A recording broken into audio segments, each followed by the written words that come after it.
Hello, everybody. Nobody's here yet. What is going on with my people? Oh, there they are. Okay, I was about to get mad. Okay. Hello, everybody. Hello, everybody. How's everybody doing? I'm so excited to see everybody here with us today for this very special Tea Talk. We have a packed show with some awesome guests, and I'm so happy to have them here with us. First, over here, we have Chasing Oz. And Hello, then down friends. here, we have Mariella, which is Adios Mariella on Mm-hmm. TikTok. Yay! So we're just going to give them just a second to tell us about themselves, and then we'll get right into the news. We'll start with you, Oz. I am Chasing Oz. I am a 3 times best-selling romance author and political TikToker. I am a hobbyist when it comes to the news. I live in Central Florida, and we are here to get rid of Ron DeSantis. You can. I knew she was gonna do it. I knew it. Look, and you can find her on TikTok at Chasing Oz if you're Chasing not Oz, following and her.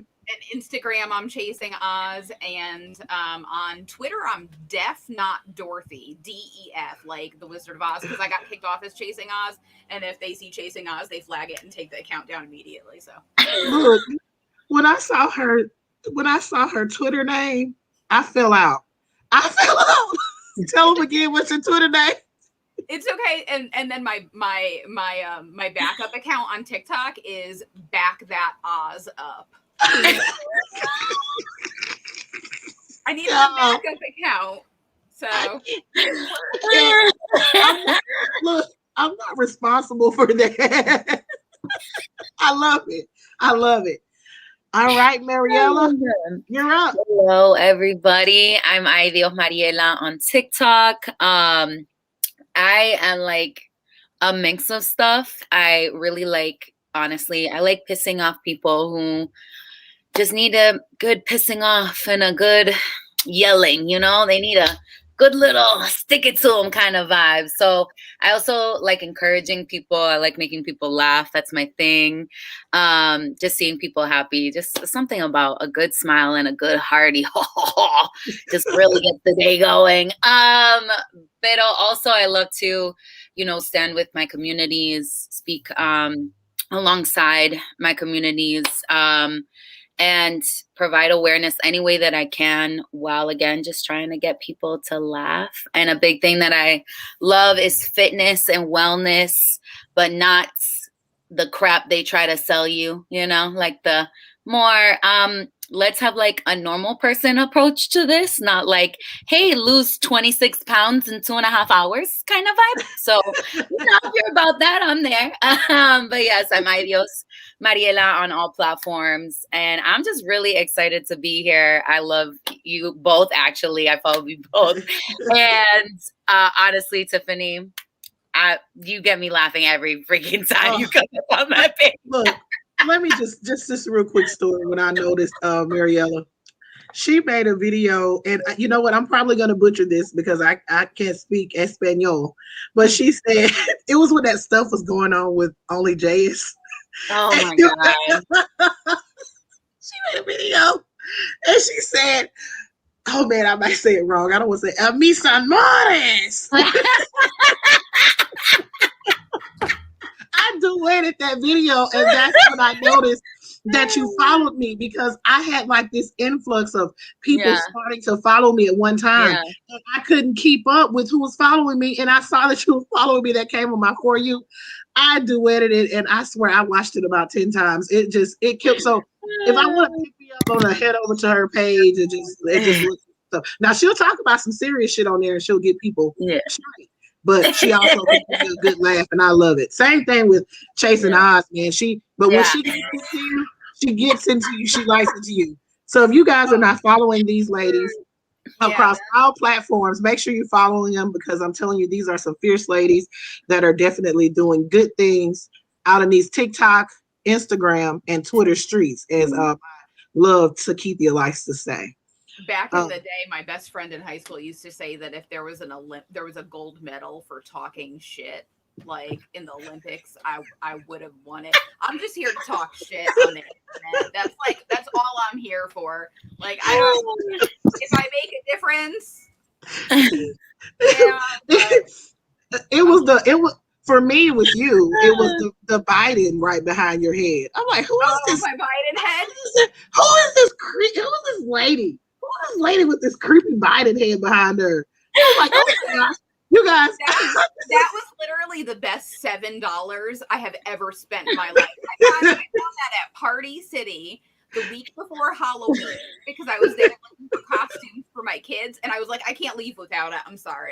It's completely awesome. I love it. And now in my life, so as soon as people come in, they're like, "What's with the Biden head?" So I know to block them. So you guys make sure y'all go and follow them on TikTok, across all platforms, Twitter, Instagram. You need to be hooked up with them because they are completely awesome, and I enjoy both of their content whenever I get to watch content. But I definitely enjoy your content, and I appreciate you guys for coming on. Now we're gonna jump straight into the news. June is what? Pride Month. Yay! I was so excited about Pride Month because I actually have some people that I can get excited with. You know, I'm from Louisiana, and it's a little conservative around around these parts. So sometimes things like this, I don't get to be as excited on my I guess what I would say personal Facebook because nobody understands me except for a select few. So I was excited to have people to celebrate with and just, go through the history of Pride and just celebrate the accomplishments of the LGBTQIA plus community and also review the history. So my question to you guys as we're into Pride Month is what does Pride Month mean to you, Mariella? How do you feel about Pride Month? So Pride Month honestly can be a little tricky. It can kind of be pulling me in both directions. I didn't mention this at the beginning, but just as a heads up for everybody in the comments, my pronouns are they, them. So I do identify as non-binary. So having that be an identifier and being Latinx, it kind of pushes and pulls me in like different directions because it's a time to really reflect on why we have Pride Month and why we need to ensure that we're continuing to like actually engage with our community in terms of our history, in terms of the meaning, in terms of like why we should be proud, right? And why we should be acknowledging others in the community who aren't like us, right? Because we do still have topics that really do need to be addressed in our queer communities. You know, we still see a lot of racism. We still see a lot of fetishization. We still see a lot of internalized homophobia, fat phobia. So it really should be like a good time for us to come together and talk about these things and also like include our allies into it and those who stand with us to help educate them too, but obviously in a way that's not demanding of the queer community, but more so of like, let's call each other in and also to celebrate, just like you said, Tiffany, the accomplishments that we've seen within the queer community, because I think that it's really freeing to know that, you know, the fact that you can dress the way that you want to dress now and have it at least be somewhat more socially acceptable in certain parts, of course, but seeing that even happen is truly amazing. Seeing policy at least somewhat changing, you know, again, not in all states, unfortunately, but even just having marriage pass, right, for the queer community was a huge step in the right direction. So I think like celebrating that and celebrating, I would truly like to see celebrating more intersectionality because we need that, right? We need safe spaces for BIPOC queer people because we exist. We're part of those communities. And also, I gotta say, I get inundated with a lot of like, you know, Christianity and like Catholic, you know, viewpoints and like talking points and sometimes it does get me in this mindset of like, you know, I just hate the fact that this is a religion that constantly like persecutes us. But as of late, it's been really nice to see pastors and people of, you know, Catholic and Christian backgrounds coming forward and being like, we want to provide a safe space for you because you should also have the opportunity to practice your faith. And those moments are like really special. I really feel like sometimes people don't get it, but it's really special because I used to be really tied to my faith and I felt pushed out constantly and really just left behind and misunderstood and not even really spoken to about who I was and how those identities don't have to be separate. They can be, you know, embraced. And that's something that I appreciate about being able to have like virtually conversations like this and also seeing it because it gives you a lot more hope. So that was long-winded, but that's kind of like where I'm at. Look, that's why I let you go first because I knew you was gonna have a lot to say on that, and I was ready to listen. You know, I appreciate that. I actually had a little clip here, and I wasn't going to play it after I looked at it.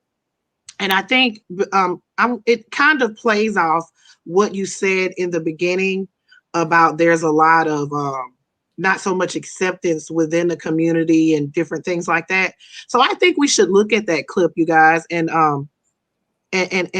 see what you guys think about that. So let's take a look at it really quick. If I can, y'all know this is only my second time running this alone. So if I mess up, just chump it up to players fuck up, okay?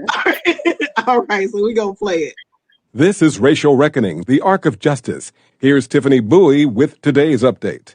Marsha P. Johnson, a Black transgender woman, was a trans rights activist and leading force during the 1969 Stonewall riots. While the celebration of Pride each June is becoming increasingly mainstream, trans rights activists say the space is not as inclusive as it should be, particularly for Black queer people. Pride is a celebration, but like not everyone gets to take part in that celebration. Iola Koszczewski is a Black and non-binary activist who is running for Minnetonka City Council. Koszczewski says 1 year after the world watched Derek Chauvin murder George Floyd, anti-transgender legislation and violence continues to run rampant.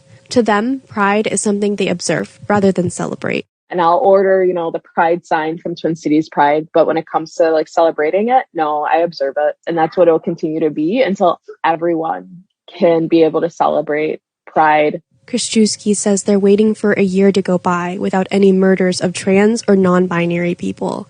Last year, according to the Human Rights Campaign, 44 were killed. Most of the victims were Black or Latinx trans women. Last summer, Koszczewski and Alex Palacios, the chair of the Stonewall DFL caucus, held a protest at George Floyd Square to remember trans people who were victims of violence. That's the whole point behind Black Lives Matter. It's not that Black Lives Matter and others don't. It's an embracing of the inherent value of our very lives, let alone our identities. If that's not addressed, then we can't move forward. The activists say though Black and queer communities carry generational trauma, they carry legacies of resilience too. And this keeps them hopeful. For the Racial Reckoning Project, I'm Tiffany Bowie. Racial Reckoning, the Arc of Justice, is produced and supported by Ampers, diverse radio from Minnesota. So yeah, I thought that went along with what you said. And as I wanted to, you know, I didn't know how this conversation would go. So I didn't want to bring, that kind of dampers the mood a little bit. But I mean, it's something that should be talked about and discussed, definitely. And you know, I'm getting a little teary-eyed, you know, just thinking about that. So I like the way you broke that down and talked about it. Do you have anything else to add, Mariella, regarding? Yeah, I think that a really important part of those of us who are, like, I know that I'm Latinx, I know that I'm feminine presenting, but I also have to check my degrees of privilege within my community.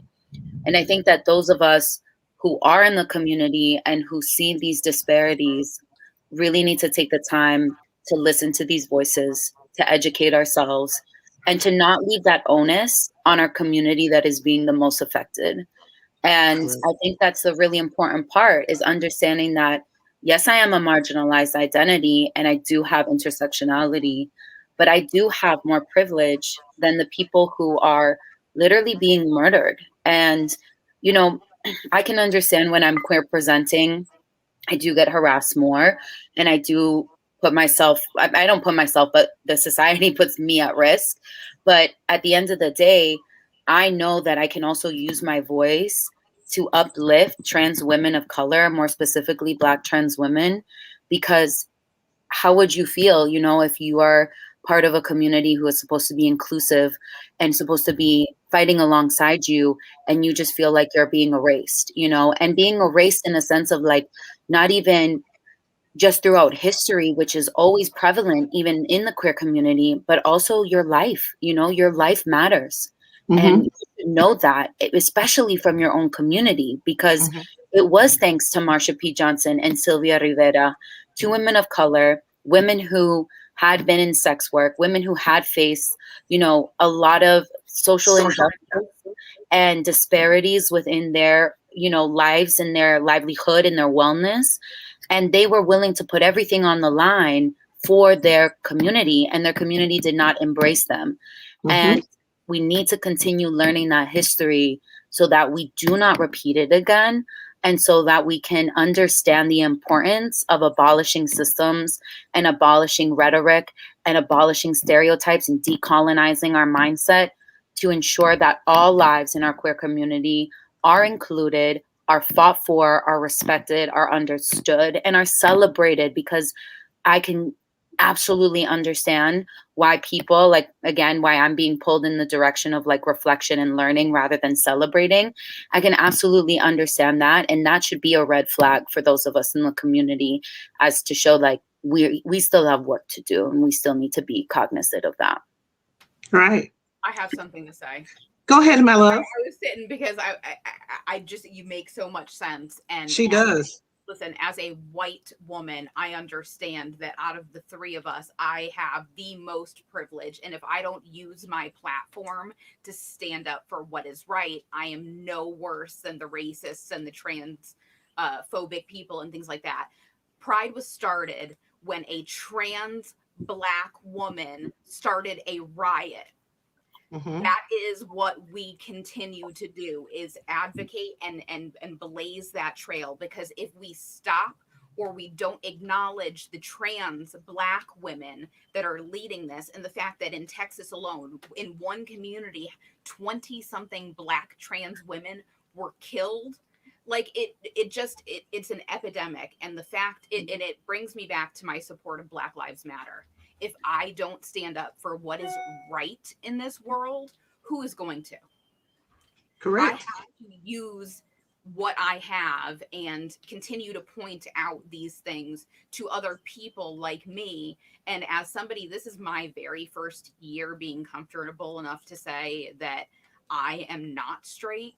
I am a pansexual woman, but my entire life, society has forced us all to think that if you are a woman and you like men and you have children, that you need to continue to be a straight woman, and that is the only identity that you can ever know. And I have struggled with that for years, and being able to be comfortable enough in my own community now to be able to say that out loud this year for the first time has been very comfortable. It's been amazing.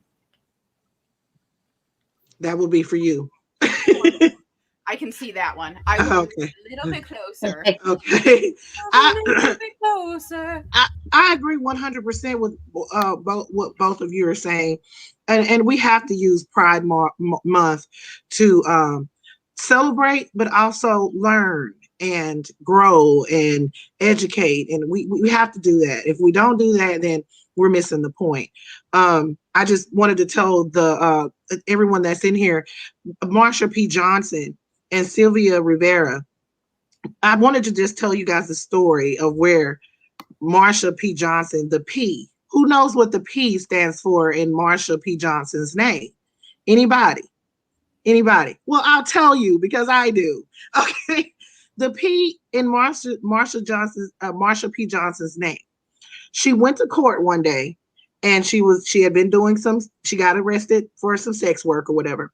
And the judge said, well, what does the P stand for in Marsha P. Johnson? What does that stand for? And you know what she said? Pay no mind. And you know what the judge said? Well, I'm going to pay no mind and dismiss these charges. So I don't know if she actually, I thought that was brilliant. So I don't know if she actually came up with that on the spot, like right there. But that was freaking brilliant in that moment. So I just wanted to share that with people that possibly didn't know that. So that way, you know, everybody knows that that's here what the P stands for in her name. And I thought that was awesome. So we'll move on here we got to go into Florida. Oh man, something happened on I'm on deck. Face. I'm here. Something happened on the second day of Florida that really they really stirred my vittles, and I was very upset about it. Ron DeSantis strikes again. He strikes again. So on the second day of Pride Month, we're all happy and with glee and everything, and we're doing things. And Ron DeSantis decides to veto 2 support programs for the LGBTQIA plus community. Okay, so he's using a line item veto authority. So when you present a bill and it passes and all that through the House and Senate, he can actually use this called one line veto authority on the state's budget. And he specifically pointed out these 2 things. He's asking $150,000 in funding for the LGBTQIA plus center in Orlando, and that money would have gone toward mental health and counseling services for Pulse shooting survivors. And he was out there in 2019 standing in front of Pulse nightclub saying, "Oh, we stand with you. We support you. We will do what we can." Bitch, the lie detector test has determined that is a lie. That he's putting the nail every time he does something like this. He's putting the nail in his coffin, and he also vetoes state for governor again. He's going to try to run for president. Exactly. And that's what I think that he's going to do. He doesn't care about Florida anymore. And he also vetoed state funding for Zebra Coalition. That group plans to use a portion of that money for to restore a hotel and do housing for homeless LGBTQIA plus community, the youth in the community. Yep. And he vetoed those 2 particular things. Ron DeSantis is a fucking disgrace. And I mean, I don't understand. It's like them cutting off the unemployment. You know, it doesn't cost them anything. So why does it bother you? You know what I'm saying? This money was already in the budget. Obviously, you can't afford it. You really have a problem with LGBTQIA plus community getting homeless off the street? What the fuck? Well, that's ridiculous. Let's start with the first day of Pride, where he signed that bullshit anti-trans sports bullshit bill. That was day 1 of Pride. That's how he came out the gate. So first off, now that passed weeks ago, and he sat on it. He sat on it for weeks and made a big pomp and circumstance and rolled his little fucking kids out there. Who uses their kids as a pawn for a political agenda like this? You have your daughter on stage. You know, that same kid that let's build the wall in your campaign commercial. You're a horrible human being. That's how he came out of the gate on day 1. Day 2 was this, and being able to and seeing all of this, it was just disgusting. Like the level of disgust. Day 1, we're going to cut this. Day 2, we're going to cut that. Those funding, I mean, not that we couldn't probably community fund the entire budget that they were using to restore that motel in Orlando that they were going to use for homeless youth. But I mean, I just don't get it. Why would you wait to Pride? It's nothing more than a dog whistle at this point. It's literally, it is an agenda. It is a tone he is setting, and it is disgusting. Exactly. I agree 100%. And you know what? I didn't forget about it, but I did. You know, I forgot about him signing that in the school with his kid on his lap right there. It's just a disgrace. Gross. Look, I'm so sick of him. I hate to even say his name. Everything he did during COVID was a disgrace. He didn't handle anything appropriately. And now, well, I'm not even gonna say now because they've been on this this train of destroying the LGBTQIA plus community for years. You know, I mean, this isn't just something that they woke up yesterday and decided to do. This is something that they've always wanted to do. So, I mean, they're just finding a way. But I'm wondering why now? We're in 2021. Why?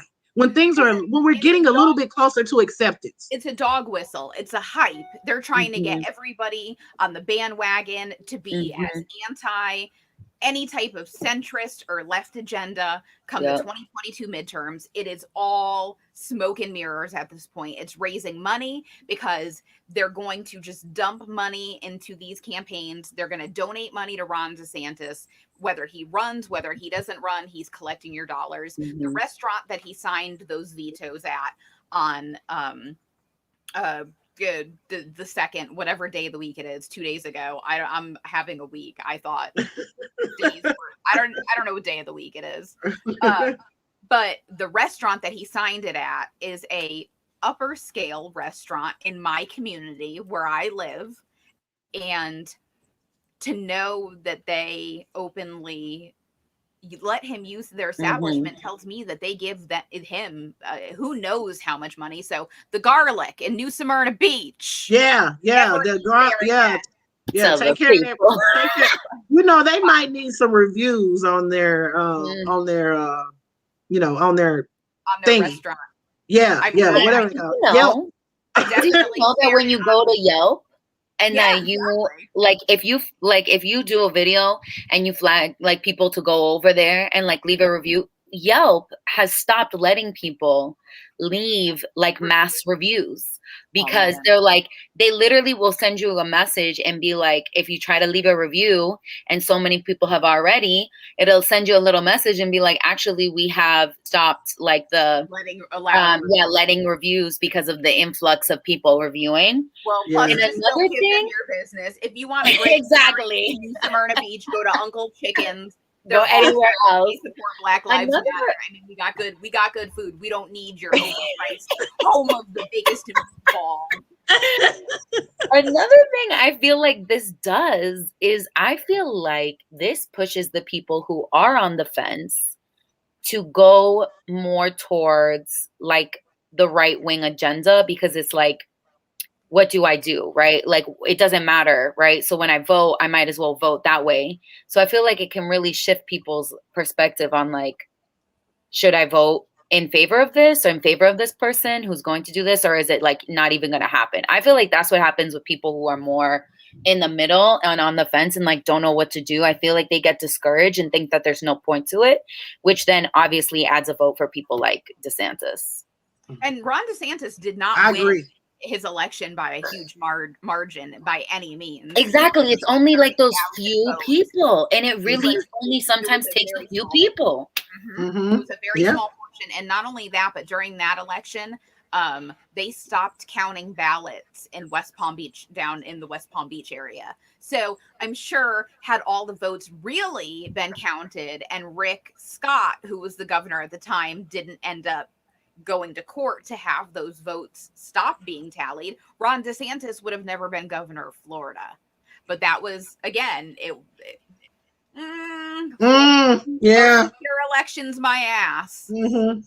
Well, Ron DeSantis, I mean, if he does run for governor, he's got a little problem on his hands, you guys, because Nikki Fried has entered the building. Let's check it. Let's check out Miss Nikki. If I can find it, Jesus Christ, I love you. Is that it? I'm Nikki Fried, and I'm here to break the rigged system in Florida. It's corrupt, it's anti-democratic, and it's time for something new. Like many of you, I've been underestimated my whole life. I was underestimated when I fought corruption as a public defender. I was underestimated when I took on the big banks during the foreclosure crisis to keep families in their homes. And I was underestimated in 2018 when I said a Democrat from Miami could be elected Commissioner of Agriculture. But we did it. We cracked the system and got to work, kicking the NRA out of gun licensing to keep our kids safe, restoring rights and confronting historic racism, protecting our farmers and food supply, and cleaning our environment and addressing the climate crisis. So just imagine what we could do if we break the whole rigged system. We can end 2 decades of corruption designed to block your will and your ballot on healthcare, wages, education, justice, the environment, marijuana, and equality of opportunity. We can build a state that gives power back to you, an economy that rewards hard work with prosperity, not poverty or stagnation. Listen, this won't be easy. Those in power will do whatever harm it takes to stay there. But I've spent my whole life taking on the system. I'm unafraid, I'm tested, I'm ready. And I know you're ready for something new too. I'm Nikki Fried, an underestimated Floridian like you, and I'm asking you to break the system by electing me the next governor of the state of Florida.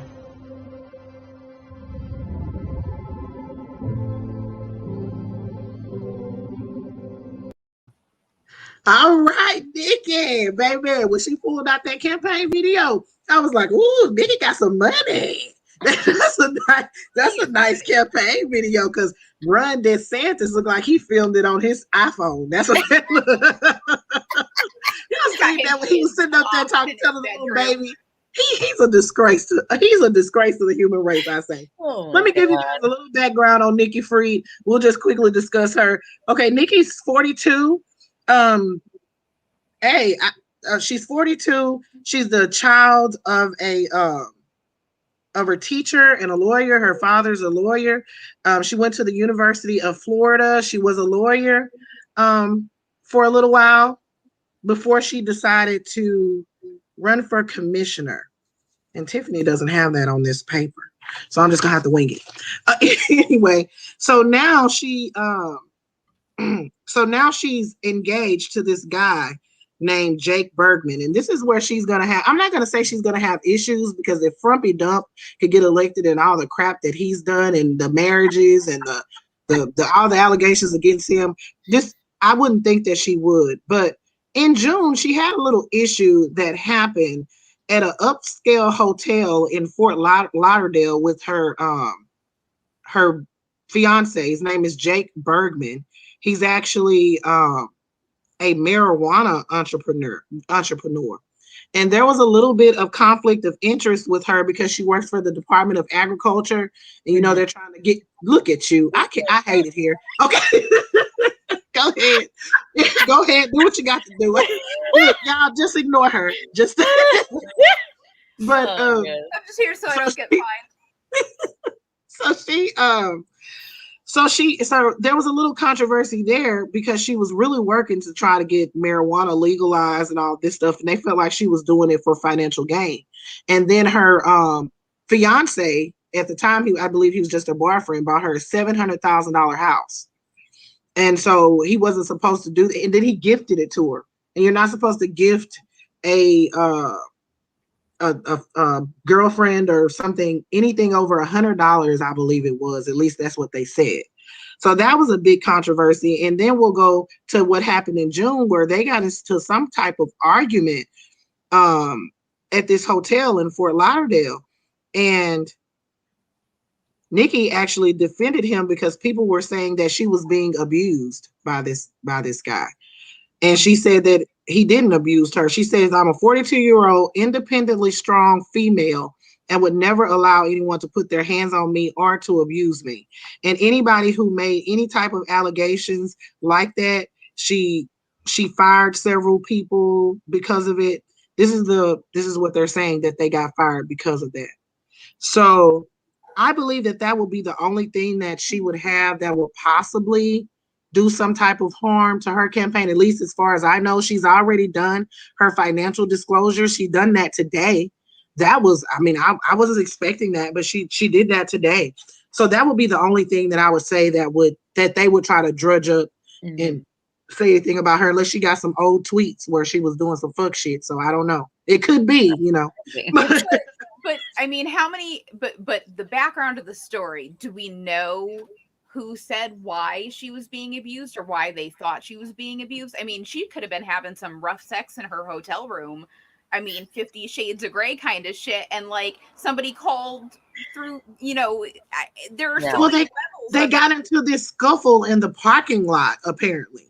And so the police were called, and then her employees and people around started saying that she's being abused by him because he's a misogynistic person and blah, blah, blah, and all this kind of stuff. So, but she says it isn't true. I'm going to take Nikki at her word because she seems to be cool. Hey, she was a woman after my heart when she stood up against Ron DeSantis with that Rush Limbaugh bullshit, trying to fly the flag for his funky ass. And she stood up to him and said, no, I'm not doing that. You can do that at your place, but we're not doing it over here. And they didn't. So she's awesome. I absolutely love her. I thought I had something really important to say, and I just stop puffing, and you would have kept your. Lord, this woman. What are we gonna do? We got to have Oz back again because she's great. Mariella, you got anything to add to that? Anything at all? I was just gonna say, like, we also have to, I think we just have to do a better job about, like, really critically thinking about things that people have done, right? Because when it comes down to it, everybody is going to have made mistakes, made bad decisions, especially because how many people have honestly grown up in an environment that has normalized a lot of those things, right? A normalized abuse, normalized trauma, normalized, narcissistic behaviors, right? And I feel like when we can really get down to the nitty gritty and be like, okay, so these things have come to light. How are you going to address them? How are you going to apologize and take charge and action for any communities that you've hurt? What are you going to do to show us that you're making that progress in becoming a better person? Because that's a big difference to like other people and what they've done as politicians. Like you said, Donald Trump has a list of how many horrible, terrible things that he's done. And people are like, all the way, So I think when it comes down to it, like really thinking like, what could have her position been? And like, does she have any sort of history with okaying abuse in the past? Her actions show that she's fine with like misogynistic and abusive policies against women? I think when we can really look at that, we can do a much better job about weeding out the bullshitters and the people who really don't give a fuck to the people who are trying to become better, who are trying to understand more and actually take action, rather than some of these Democrats who like to just sit there and twiddle their freaking thumbs. So yeah. Hey, and we definitely got several of those. But I digress.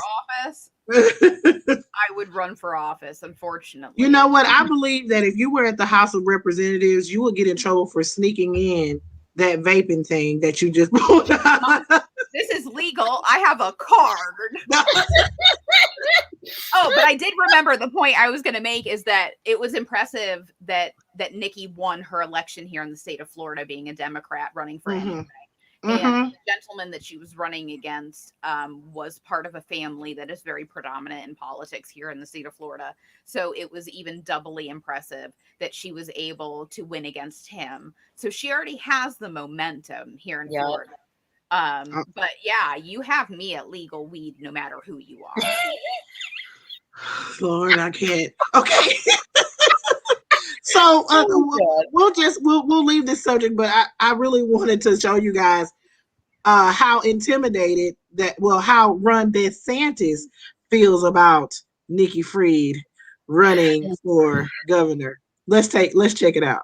Nikki Fried now getting into the race exposure, would you expect any kind of escalation in the cultural wars that have been so easy? Look, I think, here's what I'd say.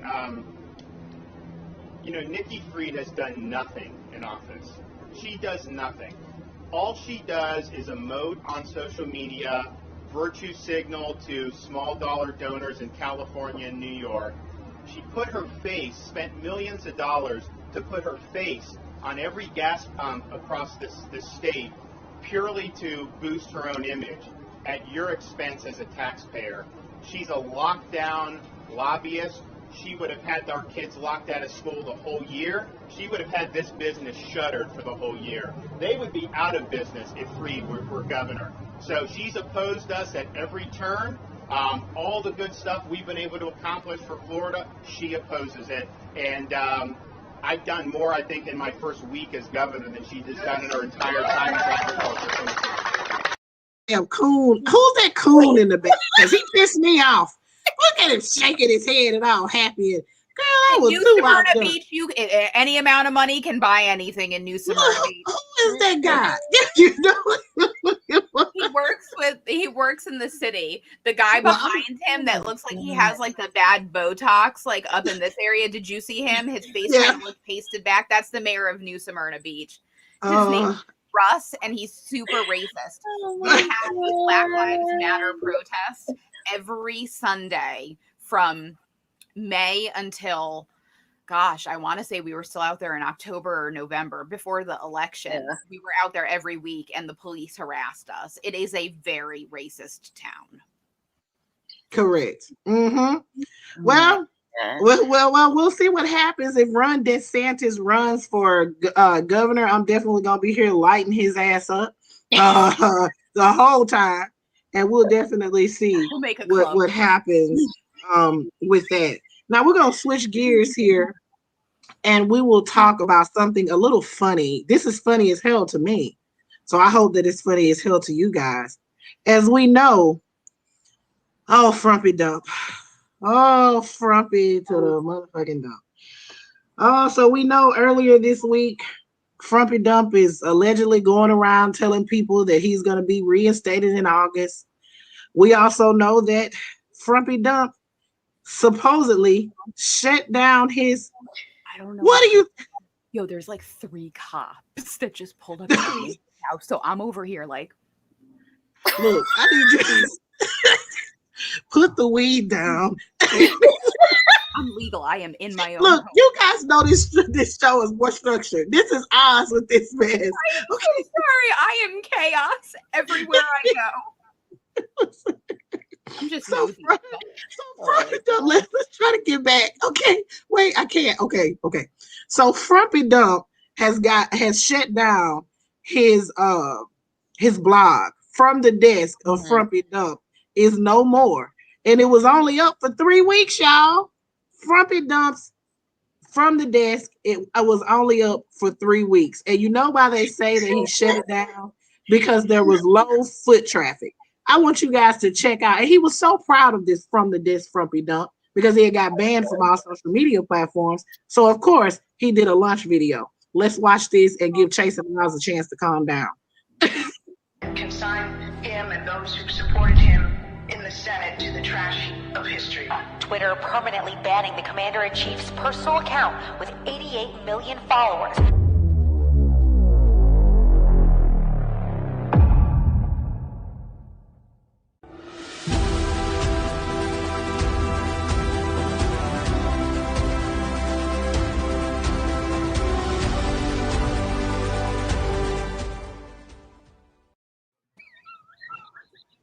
Yeah, I can't.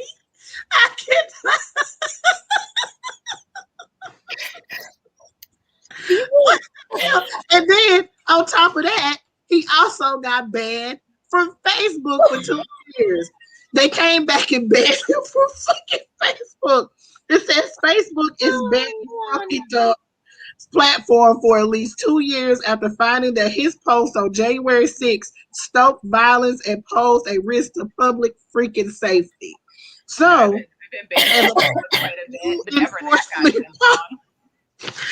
a part of this new enforcement policy for public figures, the social media giant isn't guaranteeing that Frumpy Dump will even be allowed back at the end of the ban. And he says, talking your shit, we won't let you back.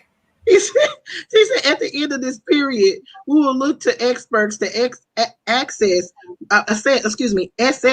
whether the risk to public safety has ended.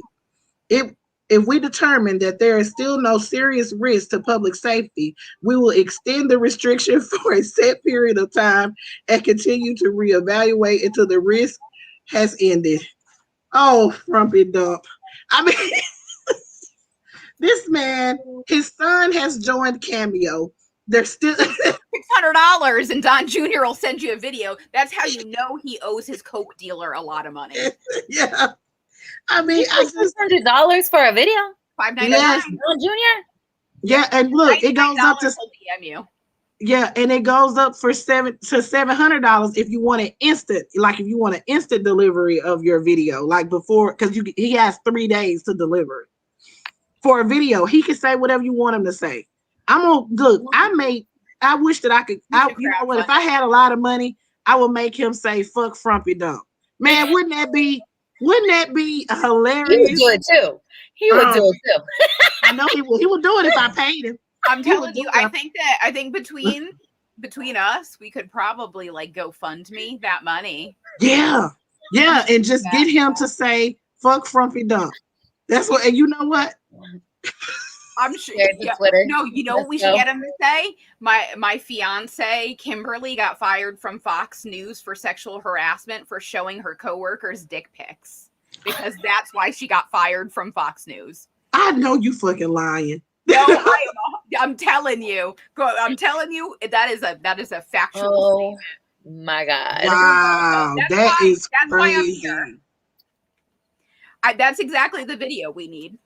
Yeah, I agree with that. And then let them use it as evidence against What is that video? What is that promo video? Like they're acting like it's the apocalypse is here because we told them that they are literally right. Like what is like the oppression, that they're facing?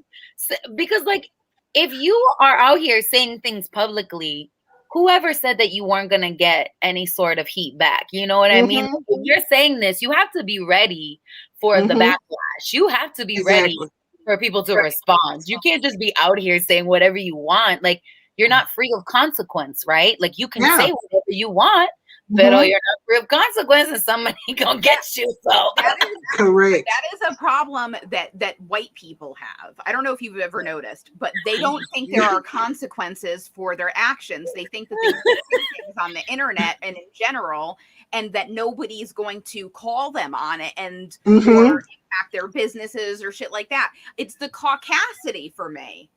Like hat work. Crazy. Yep, hat work, selling those damn Star of David's things that said that. I mean, these people. I said these people are insane. I said there, and you know where she got that from? That idea from Musty Marjorie. You know, she was the one who started that, comparing that with the Holocaust. That's a mess. You guys start putting, if you have any questions about anything, please go ahead and put your questions in the comments. We're definitely winding down. This has been a great show. We have maybe one more topic that we can discuss. You guys have been awesome. Y'all been awesome. Except for, I don't know, Oz been tripping because I believe she might be a little bit. This is why I don't go live in the afternoons, because by this point in the day, I'm shot. You guys go ahead and put your questions in the comments if you have any questions about anything. I blame my dad for it today. I'll just briefly touch on Dr. Fauci's emails. You guys, I didn't have time to read 3,200 pages of Dr. Fauci's emails. I just explained to you how this came to pass and then what I was able to find out and some of the emails that I actually saw. BuzzFeed actually acquired these emails through the Freedom of Information Act. Because Dr. Fauci is a public figure and he's using the government email, they are able to do that. They're able to access those emails, and they actually got 3,200 pages of Dr. Fauci's emails from the beginning of the pandemic, starting at the end of January, all the way, I believe, until mid or late March. And some of these emails, the Republicans are definitely using this against Dr. Fauci. They're trying to twist a lot of this. And of course, we knew that they would. You know, anybody that didn't think that they would be losing their mind.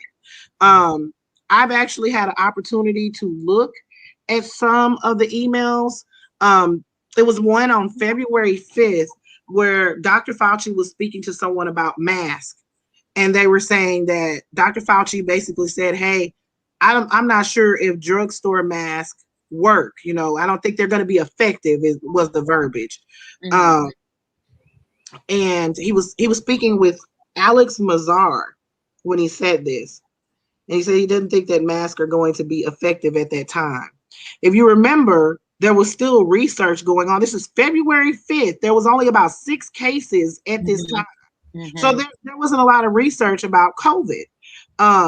He came back later, and he also informed the public, I believe, at that time that masks were not effective. That was a big thing with the Trump administration ramming into Dr. Fauci after he said masks weren't effective. Then he came back and said that they were effective after more research. I don't think these people understand what research means and that it takes time to gather data and see what works and see what doesn't work. This was a completely unknown thing to everybody. Nobody knew what it was.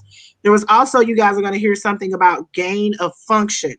Rad Paul has mentioned this in several of these committee meetings, talking about gain of function and it being started in this Wuhan lab, being investigated in this Wuhan lab, and that is supposedly how COVID got its origins.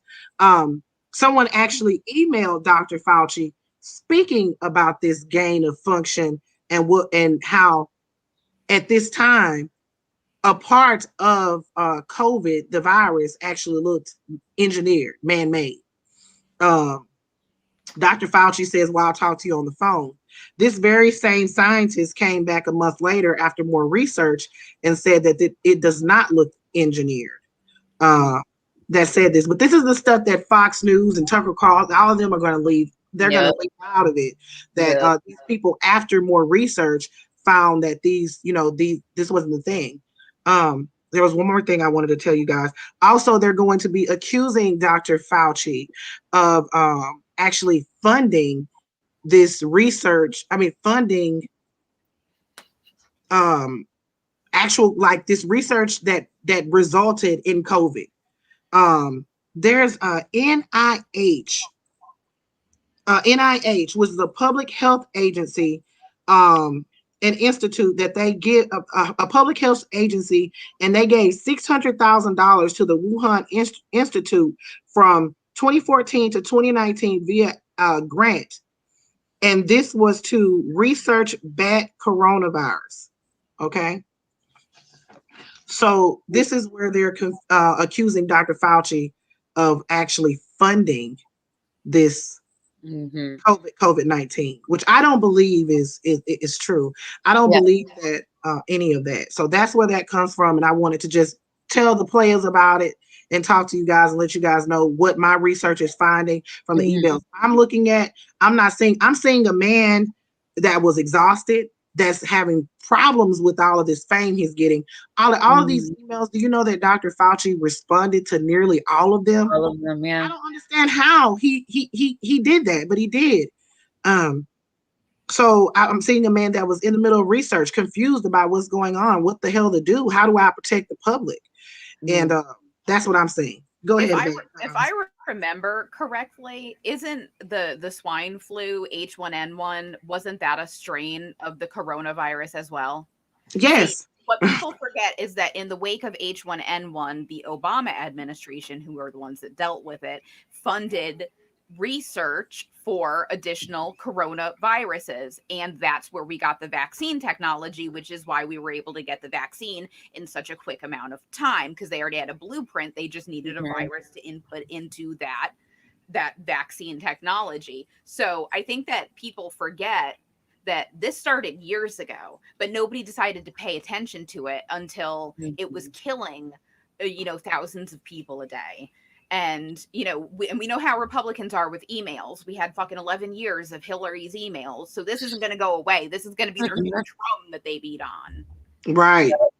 Correct. Also, there is a video. There is a press conference. It's not just like a video. It's a press conference of Dr. Fauci denouncing this exact information and this exact accusation that a reporter asked him about and was taught, and just like kept asking the same question, like, why did you fund it? And he's like, we didn't fund like a coronavirus making like lab. We were literally funding like the research behind being able to better understand, obviously the many intricacies that involve this virus. And just like Oz was saying, like, we've had technology to battle viruses for a while now. So you're going to obviously apply what you already have available to what you know now. So that way, obviously, you can keep that path going of being able to provide a vaccination, which like people are like acting as though we haven't been getting vaccines for how long now, you know? So it's like, this is nothing new. This is what we do. They've completely forgotten about chickenpox and why we don't get it anymore. You know? I had to have a chickenpox vaccine just to get into high school. Exactly. Exactly. And also, I was actually reading the emails.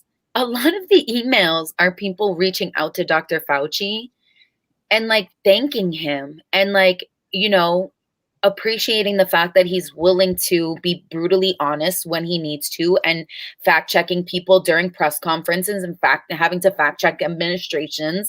Like that's not easy to do, right? Because like you still have to face the entire government and on top of it, all of the people that support this misinformation. So it's like you're being bombarded with all of that constantly. And a lot of those emails were literally like appreciating him. Some of them were like directly asking him, like, you know, when it comes to church, when it comes to service, you know, I go to, you know, our service every Sunday, you know, what should I do?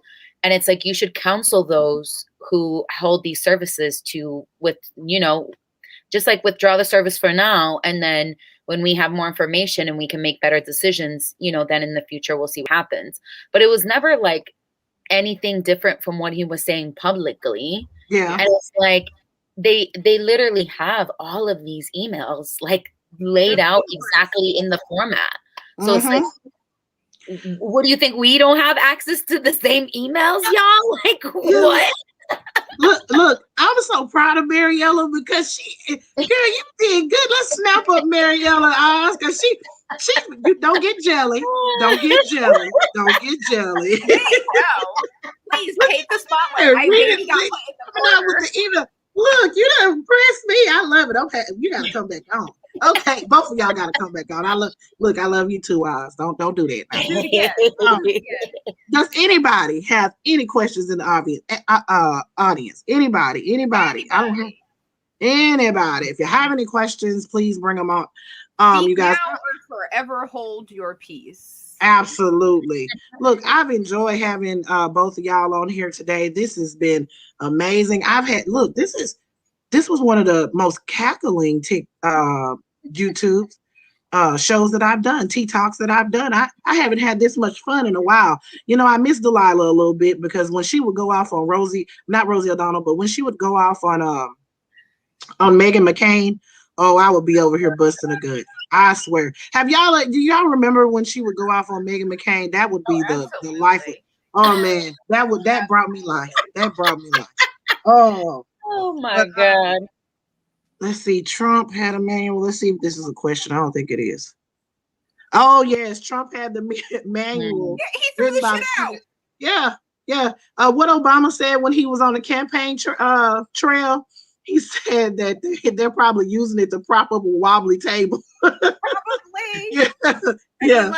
Let's be honest here. Let's be honest. We had a government. I don't know how America survived. We had a government for 4 years that nobody did anything. Nobody was working. There were no adults in the room. The only thing that got accomplished during that time was destroying shit, including healthcare and a tax cut for the rich. That's all they did. Yeah, I can agree. And they also did. I mean, they didn't even do the bare minimum, which was keep the vice president's house in good condition, so the vice president, the new vice president, could move right in. That was just a disgrace to me, and that will forever be a part of my flex against the Trump administration, that you guys couldn't even do the basic upkeep to keep the house so that someone else could be able to move in it. That's just disgusting. Well, we all know that like Trump lives in a roach motel in like South Florida. So I mean, let's be honest here. Let's take a trip down there and go past Mar-a-Lago. It's about 3.5 hours from me. We'll go. They got okay, road trip. I wonder how much a room costs. Let's go up in there and see if Trump and Dump gonna be walking around. That would be amazing. Can we get in? I bet you we could go fund that. I bet we could. Say we want to take a trip to Mar-a-Lago. Oh man, that would be great. They wouldn't know what hit them. They would never see us coming. Okay, let me talk about that really quick because I have notes on that about them, President Obama. It's not on the GOP. The GOP doesn't want the January 6th commission because they don't want themselves to be investigated. We talked about that already. They know they're gonna be exposed on their bullshit. Somebody told us they'll look. Listen, let's do it. You get me and I'll drop. Yes. Thank you, Anthony.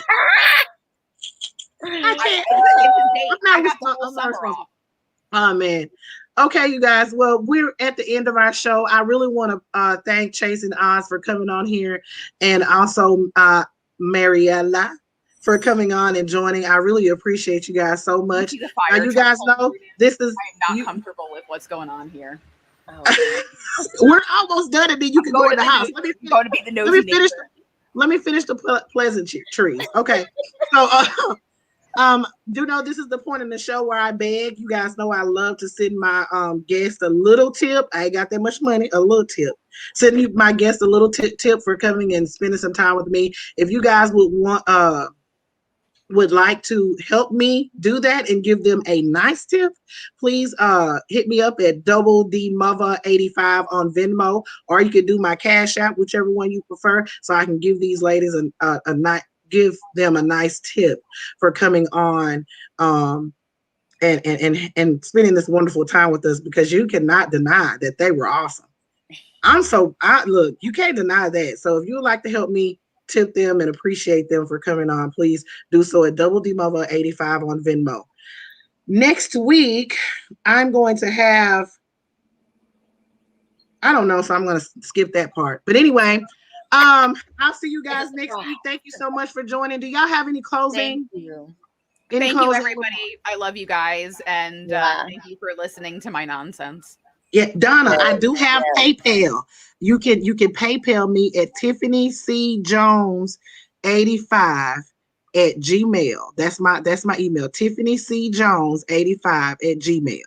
And you can PayPal me, and that way I can tip these lovely ladies, because look at them. They want, look, Oz want the money. Mariella might turn it down. I am unemployed. Y'all know Oz want it. I just took my extra $300 a week.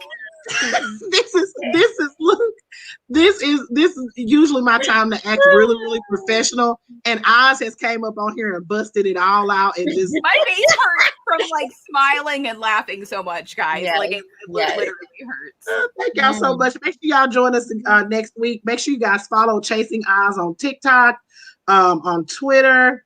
And I mean, not Twitter, but Instagram. And then what's the name on Twitter? On Twitter, I'm Def, DEF, not Dorothy, like the Wizard of Oz. Yay. And make sure you follow Adios Mariella on all platforms, TikTok, Twitter, and Instagram. Thank you, ladies. Thank you, guys. I appreciate y'all. Y'all have a good one. Thank you guys for joining us. Oh, somebody want my PayPal again. Tiffany C. Jones 85 at gmail.com. Okay, I gotta message y'all so I can get y'all information for a tip, because I think they're sending some in. They love me. They love you guys. Talk to y'all later. Bye. Bye.